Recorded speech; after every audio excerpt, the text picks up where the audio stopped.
Welcome to Rizvi's e-learning channel. Good morning class. Next topic is working stress.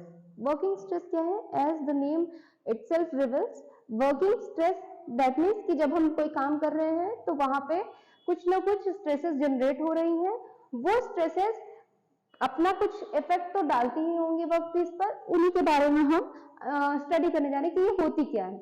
The stress which is lower than the maximum या ultimate stress, जो कि क्या करे, failure produce करे material में, वो हमारी वर्किंग स्ट्रेस कहलाती है.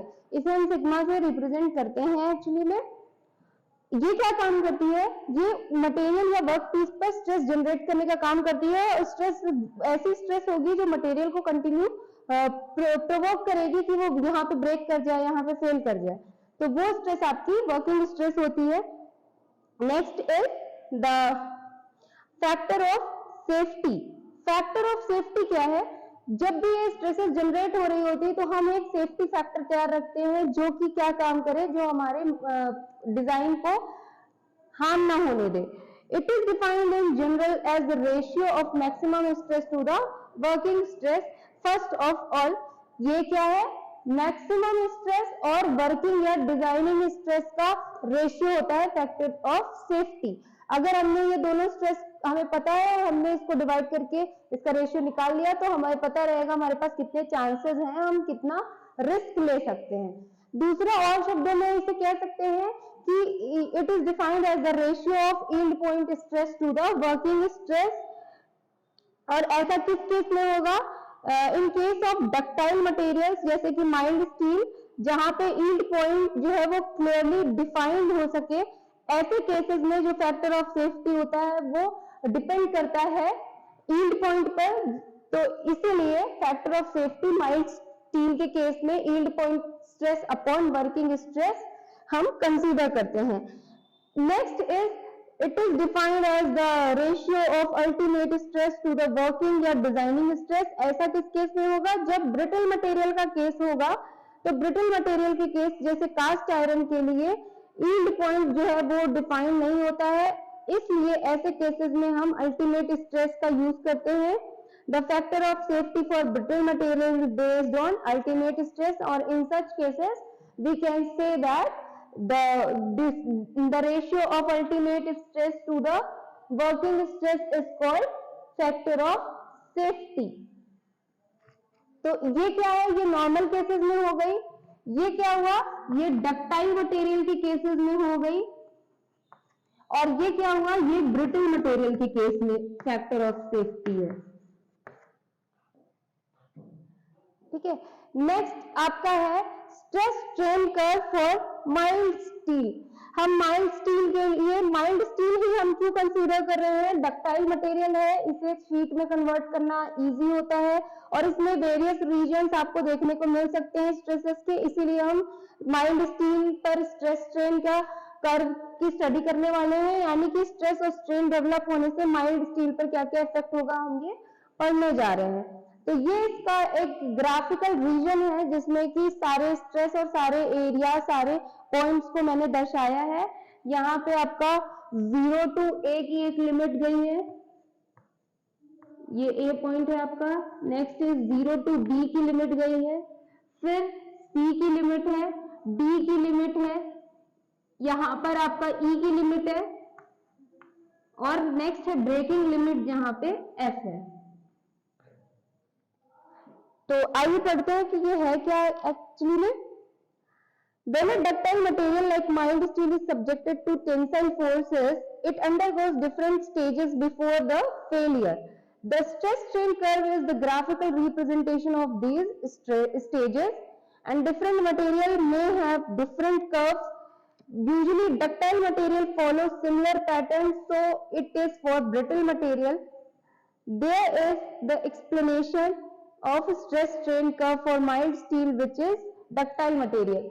हम इस पर्टिकुलर मटेरियल के कर्व की स्टडी सिर्फ इसीलिए कर रहे हैं क्योंकि इसमें हमें दोनों केसेस देखने को मिल रहे हैं. एक तो हमें इसको आगे जाकर के ब्रेकिंग पॉइंट तक ये जा रहा है, दूसरा हमें इसकी इलास्टिक लिमिट या यील्ड पॉइंट लिमिट तक देखने को मिल रही है. यानी कि इसमें हम ductile as well as brittle दोनों का नेचर हम स्टडी कर सकते हैं, इसीलिए एक कॉमन टॉपिक के तौर पे हम स्ट्रेस स्ट्रेन कर्व और माइल्ड स्टील पढ़ने जा रहे हैं। तो यहाँ हम पहले देख सकते हैं जो हमारे पास जितने डिफरेंट डिफरेंट स्टेजेस हैं हम उनके बारे में पढ़ने जा रहे हैं, जहां फेलियर होने से पहले तक। तो पहली हमारी जो प्रोपोर्शनल लिमिट दी हुई है, प्रोपोर्शनल लिमिट कहाँ है, 0 से a के बीच की जो लिमिट है वो आपकी प्रोपोर्शनल लिमिट है, जो कि एक स्ट्रेट लाइन है, जो कहीं से भी मुड़ी नहीं रहेगी। ये एक प्रोपोर्शनल लिमिट रीजन है, 0 to a या O to a भी आप इसे कह सकते हैं। नेक्स्ट इज इलास्टिक लिमिट, जो a से b तक में आपकी देखने को मिल रही है।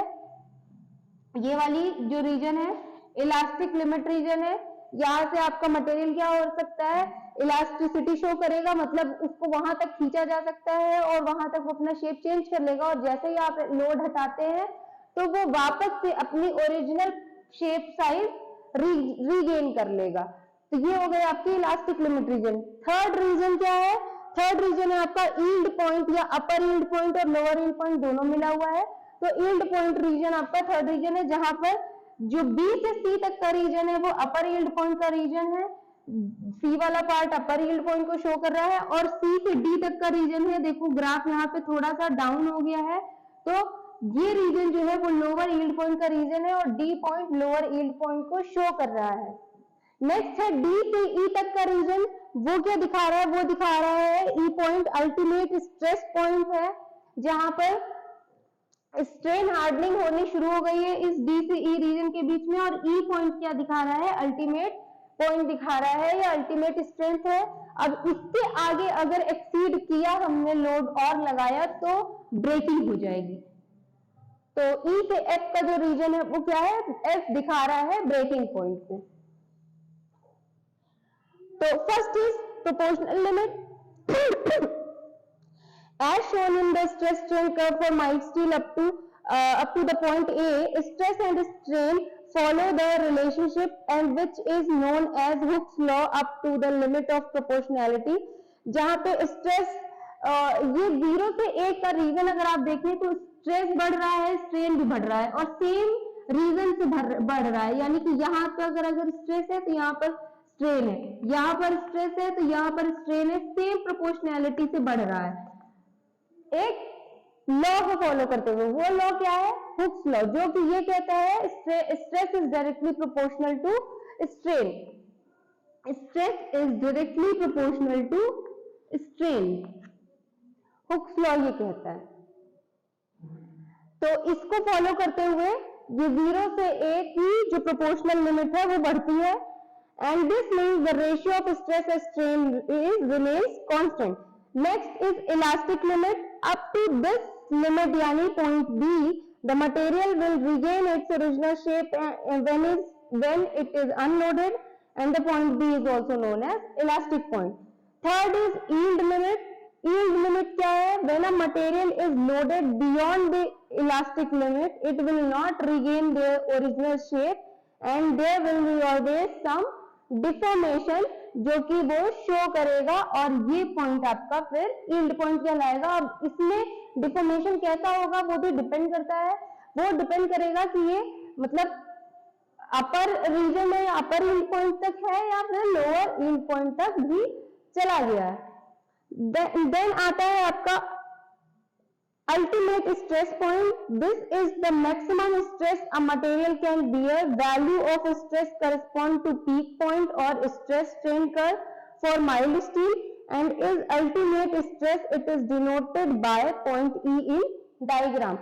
ये वो maximum stress है जहां तक कि जो कि कोई मटेरियल बियर कर सकता है बिना ब्रेक हुए, और इस स्ट्रेस के बाद अगर आपने लोड अप्लाई किया तब मटेरियल ब्रेक कर जाएगा।